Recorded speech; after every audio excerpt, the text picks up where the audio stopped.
And the area around the Gaza Strip here is where Israeli troops now have regained control.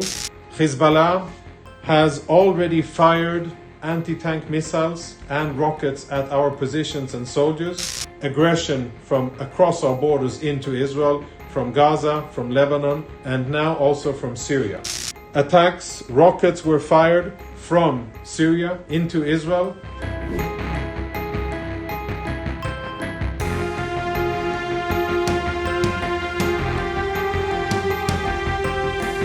Shalom everyone, Lieutenant Col Jonathan here, Reserve IDF spokesperson, and this is our daily update. It is almost 6 a.m. in Israel, and Wednesday, 4 days after the war started with Hamas.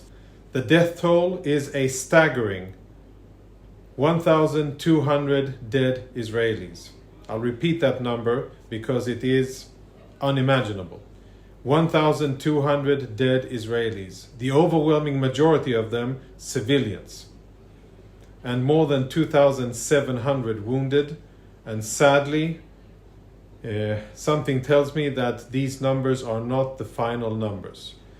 That is not because there's ongoing fighting and Israelis continue to be butchered by Hamas terrorists. It is because now, as the time has gone by, we are discovering bodies of dead Israelis in the various communities that Hamas infiltrated and where they conducted their massacres.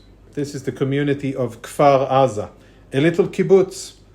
And as you can see, quite close, a few minutes running distance from the border to Kfar Aza. And today the international media went in here and saw the carnage and destruction that Hamas terrorists left behind in this village.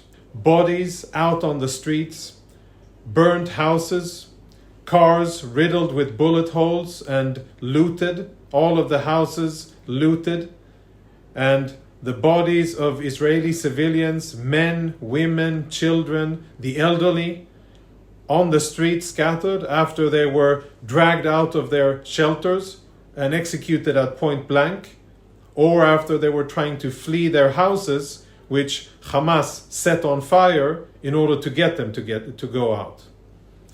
We have the Gaza Strip, as you can see here, and the area around the Gaza Strip here is where Israeli troops now have regained control.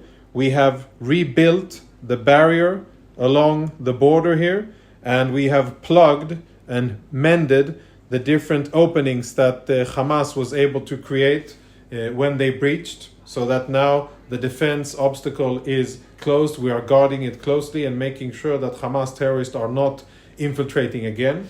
So there are two more active fronts that we are dealing with. One is the front with Lebanon.